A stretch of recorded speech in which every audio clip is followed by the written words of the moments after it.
قعدة الصبح يوم الجمعة يعني ريوق وشاي عراقي. قبلها بيوم أني نمت وجه الصبح لأن كملت تنظيف وصار كل شي ما عندي بس وقت لنفسي. أهم شي بيوم العطل هي زيوت لشعركم، وتكملين عنايتك بشعرك ووجهك، ولا تنسون السنفرة كلش مهمة للجسم. وبما أنه أني كنت مسافرة فمعناها أكو جنط سفر لازم تتفرغ وترجع للكناتير، وأكو ملابس لازم تنغسل، ومكياج وملاعب العيد لازم ترجع لمكانها. كملت كل شي من وقت. اليوم كان أكو ريست من الغداء، ولأول مرة حنطلع يوم الجمعة وأخيرا نتغدى برا. مثل ما تعرفون احنا ابدا يوم الجمعة والخميس ما نطلع بسبب الازدحامات اللي تكون بالشارع. هنا وبعد معاناة 4 أشهر ابو جوليا واخيرا شد لي التول مال المنور، حقق امنيتي وامنية كل عراقي. بدلت، سويت شعري، لبست كوتي، سويت مكياجي، وبهيج صار يوم جمعة حلو لان اني اصلا مكملة شغلي قبلها بيوم. لهذا اقول لكم دائما بوقت العطل قبلها بيوم لا تنامون، خلوا اولادكم او عائلتكم تنام، انتي كملي تنظيف البيت حتى انتي ترتاحي، لان ما حد ما راح يحس بيك او ينظف بمكانك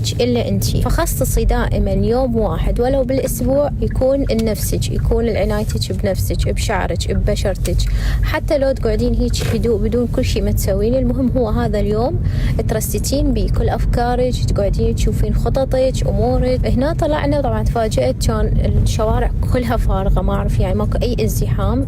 رحنا للمطعم، تعشينا، هو عشاء وهو غدا.